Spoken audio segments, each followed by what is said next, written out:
Egun gutxi barru, otsailaren 21ean, Andoain, Donostia eta Gasteizko 10 eta 16 urte arteko gazte batzuk Bartzelonara joango dira Liga txapelketa berezi batean parte hartzera. Lego erroboten txapelketa ligan. Izenak berak dioen bezala, Lego jokoaren pieza koloretsuekin eraikitako errobot onena saritzea du helburu txapelketa horrek. Dena dela, estatuko finalerako sailkatu baino lehen, Euskal Autonomia Erkidegoko beste talde batzuen aurka lehiatu behar izan zuten finalerako txartela lortzeko. Kamera hartu eta orain dela aste batzuk Derion izan zen txapelketa hori iruditan harrapatu genuen. Euskaltelen egoitza Derion, pasaden abenduaren erdialdean. 10 eta 16 urte arteko 170 gazte hantxe 20 taldetan banatuta. Gehienak, denak ez esateagatik, nerbioak jota daude, urduri. Aurreko 8 asteetan egin duten lana jende aurrean jartzeko tenorea iritsi zaie. Lego piezekin egindako erroboten lehiaketa da. 1988 urtetik egiten den arren, Euskal Autonomia Erkidegoan lehen aldia du. Innobaskeren eskutik iritsi da. Talde guztiek abiapuntu bera izan dute.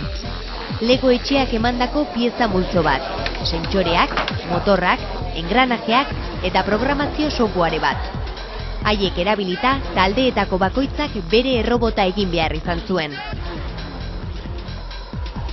Lehiaketako edizio honen helburua garraio eraginkorra zenez, errobotek zirkuito batean lan egin behar izan zuten.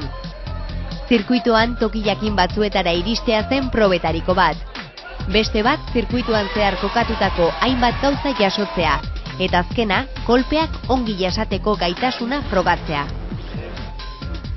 Errobotak diseinatu, probatu eta eraikitzeaz gainera, taldeek proiektu zientifikoa ere aurkeztu behar izan zuten. Lehia egun bete-betea izan zen, zalantzaz eta lorpenez, une txar eta honez osatutakoa. Erroboten akatsak eta bertuteak agerian geratu ziren arte. Podiuma honela osatu zen. Proiektu zientifiko honena Donostiako Axular Lizeoaren Overclock taldearena. Diseinu berritzaileeneko errobota berriz, Andoaingo Lasalle Berrospe ikastetxeko Bideluze taldearena. Eta errobot honena oraintxe ezagutuko bitugun gasteiztarrentzat.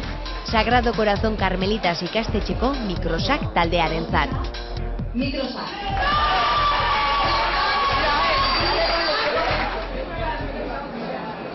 Kaixo Itaskun naiz, ni Angel naiz, Sonia Ainoa naiz, Amaia naiz, Kaixo Estioen naiz, Nire naiz, Kaixo, Juan Pablo naiz, Jose Antonio, Alejandro eta Vitor gara. Gara Microsak taldea.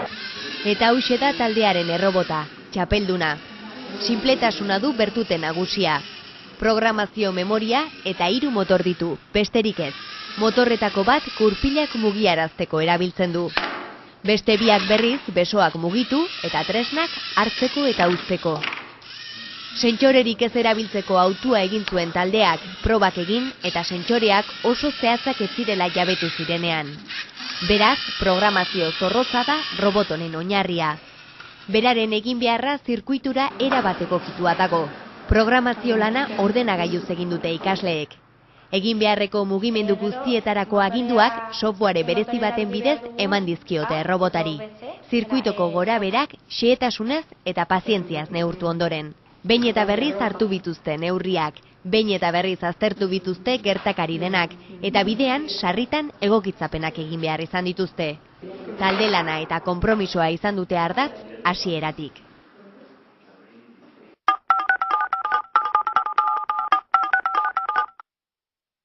Esan ziguten. Esan ziguten zegoela Legoko konpetizio bat, eta nahi bagenuen partizipatu librea zela, eta orduan esan genuen baietz, ze esperientzia positibo bat zela, eta orduan horrela zizen.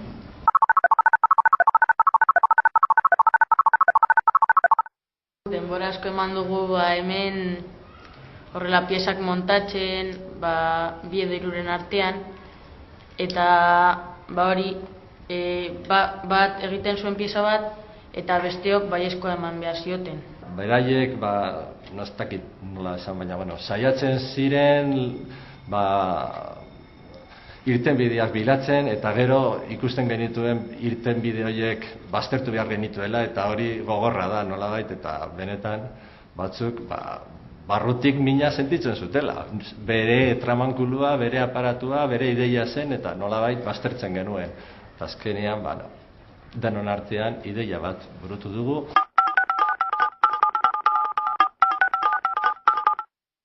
Azkenian da, zure lanari errekonozimendu bat ematea. Eman ditugu hemen bi hilabete eta pizkat gehiago, hasta azkenero eta astiralero etortzen, eta azkenian zerbaiterako balio izan dugu.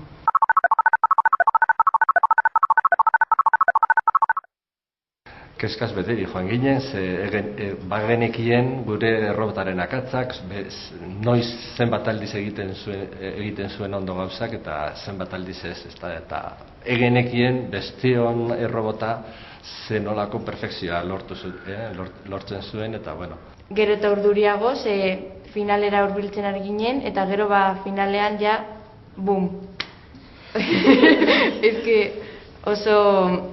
Oso urduri egin ginen, eta azkenean nor irabazi zuen esateko oso urduri. Eta esan zutenean Microsak eserlekutik salto egin genuen.